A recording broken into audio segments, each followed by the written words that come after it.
اما بعد فقد قال النبی صلی اللہ علیہ وسلم اللہم احلہ علینا بالیمن والایمان والسلامۃ والاسلام والتوفیق لما تحب وترضى ربی وربک اللہ۔ صدق النبی الامی الکریم۔ آج ربیع الاول کا چاند نظر آیا،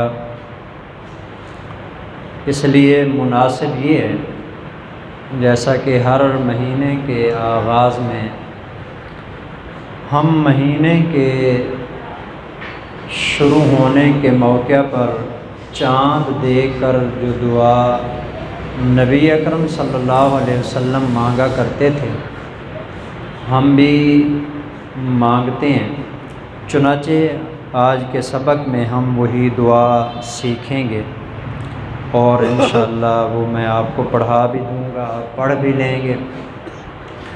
ایک پیغام تھوڑا سا سمجھیں، اس کے بعد بس دعا پڑھتے ہیں، کئی دفعہ آپ کو پڑھائی ہوئی بھی ہے۔ اس دعا کی اہمیت اپنے دلوں کے اندر بٹھائیے، خاص طور پر اس دور کے اندر، خاص طور پر ان حالات کے اندر جس کے اندر ہر بندہ پریشان ہے، کوئی بیماری کی وجہ سے، کوئی ٹینشن کی وجہ سے، کوئی مہنگائی کی وجہ سے، کوئی بد امنی کی وجہ سے، کوئی کام نہ لگنے کی وجہ سے، کوئی کاروبار کی وجہ سے، تقریباً ہر گھر کے اندر کوئی نہ کوئی مسئلہ چل رہا ہے۔ اس لیے اس دعا کی اہمیت اس دور میں ان حالات میں مزید بڑھ جاتی ہے۔ زیادہ سے زیادہ اس دعا کو مانگنا چاہیے، اور ضروری بھی نہیں ہے کہ جس وقت یہ مہینہ ہے تو اس وقت ہی مانگنی ہے۔ اس کے علاوہ بھی یہ ایک بہت اہم ترین دعا ہے، مانگی جا سکتی ہے۔ مثلا میں آج آپ کو صرف دعا ہی کے حوالے سے بتاتا ہوں، اس کے اندر ذرا دیکھیں گے آپ کہ کیا کیا اس کے اندر مانگا جا رہا ہے۔ سب سے پہلی چیز جو اس دعا کے اندر مانگی جاتی ہے وہ ہے اللہم احلہ علینا بالیمن۔ یا اللہ، یہ جو آنے والا مہینہ ہے اور یہ نظر آنے والا چاند ہے، یہ پورا مہینہ اے اللہ تو ہمارے لیے برکت کا ذریعہ بنا دے۔ آج سب سے زیادہ جس چیز کی اہمیت ہے وہ برکت ہے۔ ہمارے پاس دنیاوی طور پر اسباب بھی ہیں، ماحول بھی ہے، سب کچھ ہے، برکت نہیں ہے، پتہ ہی نہیں چلتا۔ مثلا کسی کی 40,000 تنخواہ ہے، پتہ ہی نہیں چلتا، مہینہ پورا نہیں ہوتا کہ اس سے پہلے ہر چیز ختم ہوئی پڑی ہوتی ہے۔ کوئی بھی چیز ہے اس کے اندر آپ دیکھیں تو بے برکتی اور نحوست پیدا ہو گئی ہے۔ اس دعا کے اندر سب سے اہم ترین چیز اور پہلے نمبر پہ جو چیز مانگی جا رہی ہے وہ یہ ہے کہ یا اللہ، اس چاند کو اور اس پورے مہینے کو تو ہمارے لیے برکت کا ذریعہ بنا۔ اس برکت کے اندر تھوڑا سا مزید آپ غور کریں گے نا، دو چیزیں اور بھی اس میں سے ثابت ہوتی ہیں۔ برکت کا معنی ہوتا ہے چیز تھوڑی ہو لیکن اس کا فائدہ زیادہ ہو تھوڑی، بظاہر بہت تھوڑی نظر آ رہی ہے لیکن اس کا فائدہ اتنا زیادہ ہو کہ جتنا انسان کی ضرورت ہے نا، وہ تھوڑی چیز اس انسان کی تمام ضرورتوں کو پوری ہو جائے، یہ برکت ہے۔ اور دوسری چیز جو یہاں اس برکت کے اندر شامل ہے وہ یہ ہے کہ اس برکت کا تعلق صرف رزق سے نہیں ہے۔ عام طور پر ہمارے معاشرے کے اندر یہ ایک روٹین ہے کہ جب برکت کا لفظ بولا جاتا ہے تو وہ برکت سے مراد رزق اور مال کی برکت لیتے ہیں، صرف یہ مراد نہیں ہے۔ اس برکت سے مراد زندگی کی ہر چیز کے اندر برکت ہے۔ مثلا انسان اپنی زندگی کے بارے میں مانگ رہا ہے، یا اللہ تو میری زندگی کے اندر اس مہینے کے اندر برکت عطا فرما دے۔ یا اللہ یہ جو تو نے صحت عطا فرمائی ہے اس صحت میں مزید برکت عطا فرما۔ یا اللہ میری آنکھیں سلامت ہیں، میرے کان سلام، خاص طور پر آج کل ایک وبا نکلی ہوئی ہے جی، آنکھیں خراب ہو رہی ہیں، بڑے بڑے شہر ہیں جو اس کی لپیٹ میں آ چکے ہیں جی، خاص طور پر کراچی اور یہاں ہمارے سرگودا کے اندر بھی شروع ہو چکی ہے۔ کئی سارے لوگ ہیں، پورے پورے گھرانے ہیں جن کی آنکھیں خراب ہو گئی ہیں۔ ہمارے مدرسے کے اندر کئی بچے ہیں جن کی آنکھیں خراب ہو گئی ہیں، تو ایک وبا کی شکل اختیار کر چکی ہے جی۔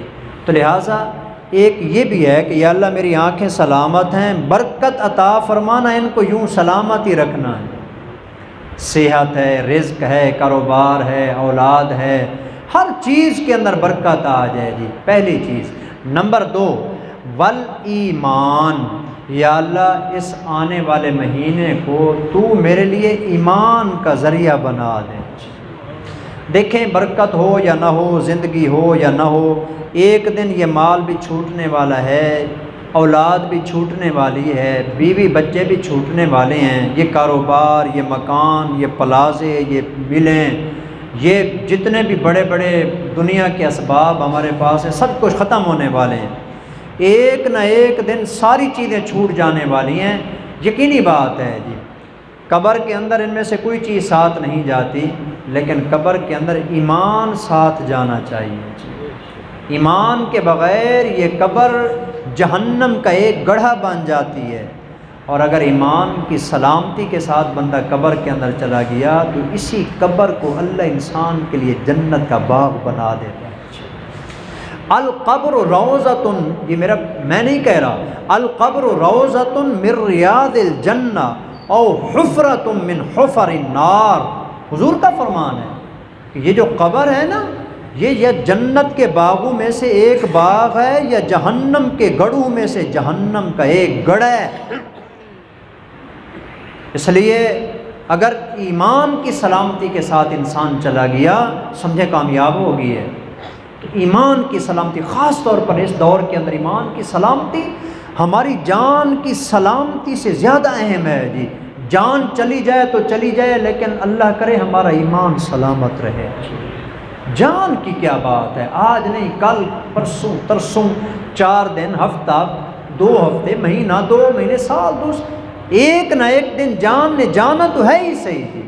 اس کی اتنی پرواہ نہیں ہے جتنا کہ ایک انسان کو فکر کرنی چاہیے اپنے ایمان کی۔ تو لہٰذا ہر مہینے کے چاند نظر آنے کے وقت یہ دعا مانگ لیا کریں۔ جس وقت ظاہر بات ہے حضور نے دعا سکھلائی ہے جی، اور حضور نے جو کچھ سکھلایا ہے اللہ سے پوچھ کے سکھلایا ہے۔ ما ینطق عن الہوا، ہمارے پیغمبر زبان سے اس وقت تک بولتے ہی نہیں ہیں جب تک کہ اللہ کا حکم نہ ہو، اپنی خواہش سے نہیں بولتے، چنانچہ اللہ کے حکم سے یہ سکھلائی ہے کہ یہ دعا مانگو، اور قانون ہے کہ اللہ جو چیز سکھا دیتا ہے نا کہ مجھ سے مانگو، جب مانگیں تو ممکن ہی نہیں ہے کہ اللہ عطا نہ فرمائے، اللہ دیتا ہے۔ تو لہٰذا جب بندہ شروع مہینے کے اندر یہ دعا مانگے گا، یا اللہ اس مہینے کو اور اس پورے آنے والے دنوں کو میرے لیے ایمان کی سلامتی کا ذریعہ بنا دے، انشاءاللہ اس کا ایمان محفوظ ہو جائے گا۔ نمبر 2۔ نمبر 3 والسلامتی، سلامتی کے لفظ کے اوپر میں نے پہلے بھی کئی دفعہ اس کے اوپر بات کی ہے جی۔ دیکھیں شکر ادا کریں اس بات کا کہ ہمارا دماغ سلامت ہے۔ ایک خون کا قطرہ ہوتا ہے جی دماغ کے اندر، اگر وہ کسی خون کا قطرہ دماغ کی کسی جگہ پر جا کے یوں جم جائے نا، انسان کا پورا دماغ ختم ہو جاتا ہے، انسان پاگل ہو جاتا ہے۔ اس کو نہیں پتہ ہوتا میں کون ہوں، یہ کون ہے، بیوی کیا ہوتی ہے، بچے کیا ہوتے ہیں، ماں باپ کیا ہوتے ہیں، وہ گلیوں کے اندر بیچارہ یوں مارا مارا پھر رہا ہوتا ہے پاگلوں کی طرح۔ ایمان کی یہ دماغ کی سلامتی کتنی بڑی نعمت ہے۔ آنکھیں سلامت ہیں جو کہ کم نعمت ہے، زبان سلامت ہے، لقنت نہیں ہے اس میں، پاؤں سلامت ہیں، اپنے پاؤں سے چل کے ہم مسجد میں ہیں، اللہ زندگی کے آخری دن تک اپنے گھر میں اپنے پاؤں پہ چل کے آنے کی توفیق عطا فرمائے۔ یہ کوئی کم سلامتی والی بات ہے؟ یہ تو ان سے پوچھے نا کہ جو بیچارے گھر کے اندر بیٹھ جاتے ہیں۔ ایک ساتھی تھے، وہ بیچارے ایسے ہی مسجد میں نہیں آ سکتے تھے، ایک دن مجھے ملے، مجھے راستے کے اندر مل کے نا روئے اور زور سے روئے، جیسے بندہ بلک بلک کے روتا ہے نا، ایسے روئے جی۔ بس جب اذان سنتا ہوں نا دل کرتا ہے مسجد میں جا کے آپ کے پیچھے نماز پڑھوں، نہیں آ سکتا تو آنکھوں میں آنسو آ جاتے ہیں، چل نہیں سکتا۔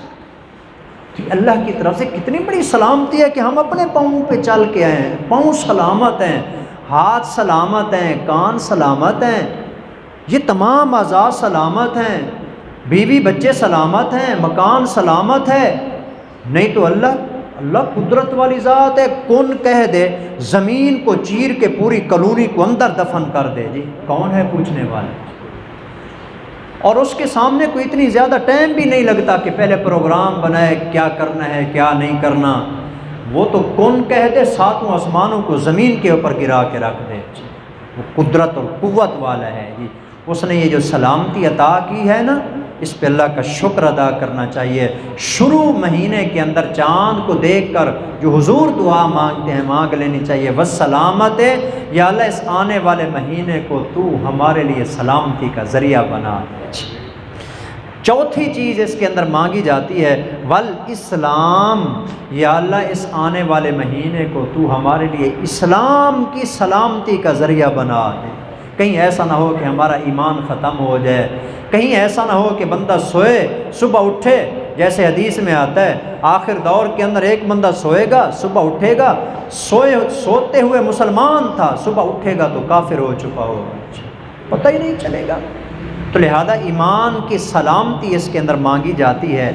تو اور آخری چیز جو اس کے اندر مانگی جاتی ہے، پانچویں چیز، وہ آخری درجے کی اور کمال درجے کی چیز ہے، یعنی یوں سمجھیں کہ بندہ ایک ایک چیز مانگ رہا تھا، یا اللہ برکت دے، یا اللہ ایمان کی سلامتی دے، یا اللہ تو مجھے اسلام عطا فرما، یا اللہ تو مجھے سلامتی عطا فرما۔ اب کس کس چیز کا بندہ نام لیتا جی؟ بندہ آخر کے اندر اللہ تعالیٰ سے دعا مانگتے ہوئے کہتا ہے وَالتَّوْفِيقِ لِمَا تُحِبُّ وَتَرْضَىٰ، یا اللہ ساری چیزوں کا میں نام نہیں لے سکتا، بس جتنے کام تجھے پسند ہیں، جن کاموں کے کرنے سے تو راضی ہوتا ہے نا، یا اللہ آنے والی زندگی میں تو مجھے وہ کام کرنے کی توفیق عطا فرما۔